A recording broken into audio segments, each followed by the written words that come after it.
Here to share her parenting tips from the trenches on mothering boys is Denise Druce, host of Body, Mind, and Soul Tuesdays on the home team. Denise has a master's of public health and is the mother of 3 darling boys. Welcome, Denise. Thank you, Julie. And joining us today also is Dr. Paul Jenkins, my good friend. He's a child and family psychologist and founder of Creation Tree Coaching. All right, mothering boys. Mothering boys. I have to tell you, as I was leaving the house today, my husband said, "Now, what are you doing today?" And I told him that I was going to be the expert on parenting, and he laughed. Did you punch him? No, but I told you, I said, better me than you. Yeah, he probably agreed with that. No, but, you know, to be an expert, really, I think you just jump into the trenches and you become an expert very quickly. So share one of your favorite quotes with us. Well, one of my favorite quotes is this by columnist Steve Rushin.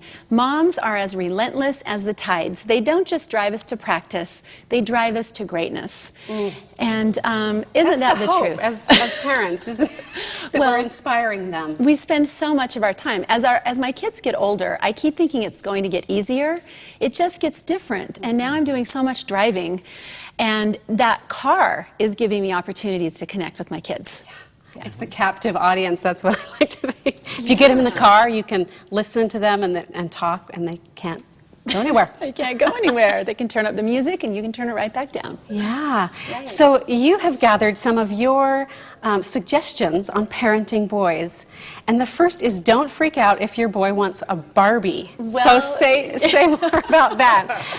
This should be good. Well, Dr. Jenkins, you can tell me what you think about this, but I see so many parents with boys that do literally freak out. All 3 of my boys are boys. There's no question. They love motocross, they play football, they're rough and tough, but they've all gone through a stage where they wanted to dress up in girls' costumes and girls' clothing, even my clothing, and they want to play with dolls and Barbies.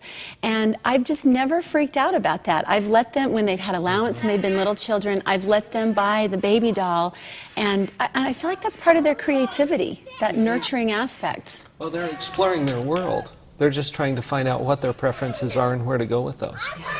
Oh, look at the cute. We're showing some photos of Denise and her boys at home. Yeah.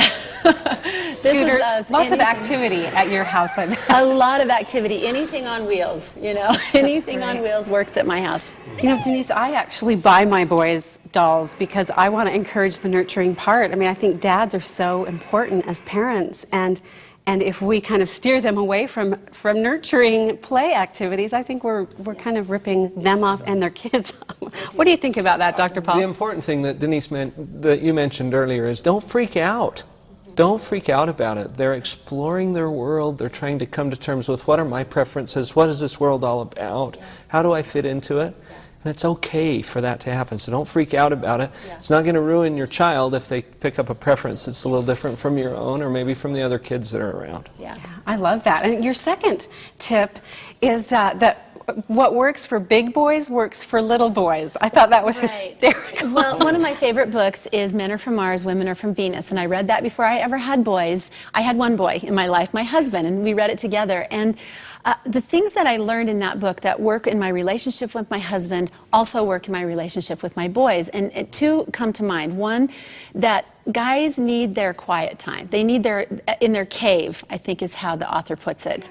And my boys definitely, there are times when they just don't want to talk. They need their downtime. Don't bug me right now, and there might be a better time to talk.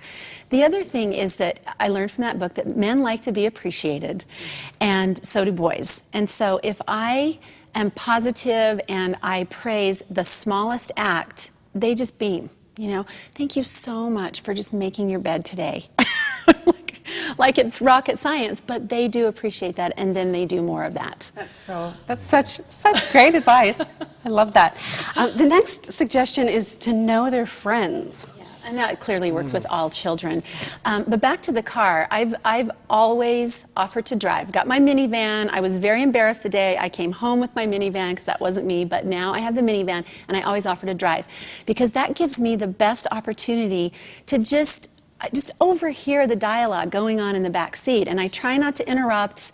I try to turn the radio way down so I can just hear what's going on in their lives and what their concerns are with their friends. and that's helped me to stay close to them. Friends are the biggest influence that kids have. When they get to a certain age especially, they're going to be looking to their friends more than they are to their parents or to other leaders in their world. Yeah. Keeping a beat on that as a parent is so important. Yeah.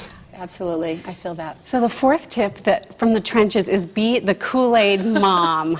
I might be so old. I don't know if anybody today knows who the Kool-Aid mom is. Or what, you know, same thing. Yeah, yeah, but there's always this Kool-Aid mom that all the kids want to be at that house. And from the time I had my first child, I wanted to be the house. We have a very small house, but our house is full of love, and it's full of fun, and it's full of food. And if you got boys, you've got to shop at Costco, and you got to have your cupboards full. And I tell all my boys' friends, there are never fewer than about 6 boys in my house. And so I just tell them, you know what, our house is your house. If you're hungry, there's the pantry, there's the fridge. I try to keep as healthy things on hand as I can. Yeah. But keep them coming over. Keep them close. That's great. Next, you suggest talk and listen every day. Yeah, and for us, that's bedtime. We take turns tucking the 3 kids into bed, and I lay right there in bed with them and take just a few minutes with each one to find out what was big to them that day, what their concerns are, and all 3 of them will open up and talk at bedtime with me. So I just listen. There's something about laying down. Just, you know, with your eyes, yeah, I found that with my children too. Yeah. And then lastly, you say support their dad's relationship with his mother. Yeah, that, you know, and think about that. As I only had boys, and we kept trying for the girl, we ended up with 3 boys, I thought, I'm not going to have that girl to take care of me as I age. And I started watching my husband's relationship with his mom, and they're very close. And it dawned on me in an instant that I will be there someday, and I will want my boys to have spouses that support their relationship with me.